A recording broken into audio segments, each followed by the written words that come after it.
মুসলিমনগর দক্ষিণ পাড়ার সাহেল গ্রুপের পাশ সংলগ্ন একটা মাদক স্পট ছিল, যেই মাদক স্পটটি বহিরাগত বিভিন্ন জেলার লোকজন এখানে চাকরি করতো বিভিন্ন মিল ফ্যাক্টরিতে। ওরা চাকরি ছেড়ে দিয়া ওরা এই গাঁজা ব্যবসায় শুরু করে এখানে। এর নাম পরে গিয়ে আমাদের এলাকার ছেলে ফেলে লোকজনের আমাদের বদনাম হইতেছে। এই জন্য আজকে প্রশাসনের সহযোগিতা নিয়ে থানা ওসি সাহেবকে জানাই, ওসি সাহেব প্রশাসন পাঠাইছে এবং আমরা এলাকাবাসী ময়মুরবী সহ যুবক শ্রেণী সহ এটা আমরা ভাঙ্গিয়া ঘুরে তছনছ করে দিলাম। ভবিষ্যতে যদি এই ধরনের কার্যক্রম কেউ এখানে করে তাহলে আমরা ব্যবস্থা নেব, প্রশাসন সহ আমরা আইনগত ব্যবস্থা নেব প্রশাসনের সহযোগিতা নিয়ে। মুসলিমনগর সাহেল গ্রুপ সংলগ্ন যে একটা মাদকের স্পট ছিল, সবাই আনন্দের সহিত জানাচ্ছি যে মুসলিমনগর দক্ষিণপাড়া ময়মুরব্বীদের নিয়ে ও মুসলিমনগর দক্ষিণপাড়া যুব সমাজের উদ্যোগে আজকে আমরা এই মাদকের স্পট এই জায়গা থেকে উচ্ছেদ করে দিয়েছি।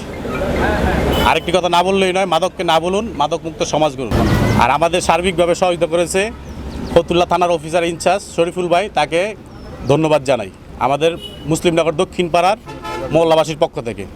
তাকে অসংখ্য ধন্যবাদ সার্বিকভাবে সহযোগিতা করার জন্য।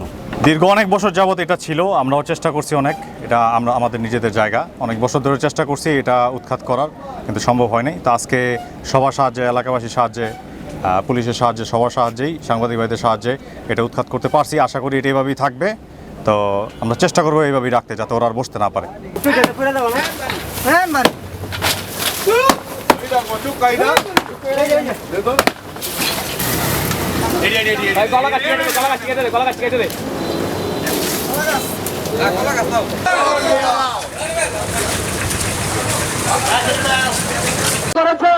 আজকে আমরা সেই মাদকের রাস্তাটা বেরিয়ে দিতে সক্ষম হয়েছি প্রশাসনিক সহযোগিতায় এবং এদেশের যুব সম্প্রদায়ের সহযোগিতায়।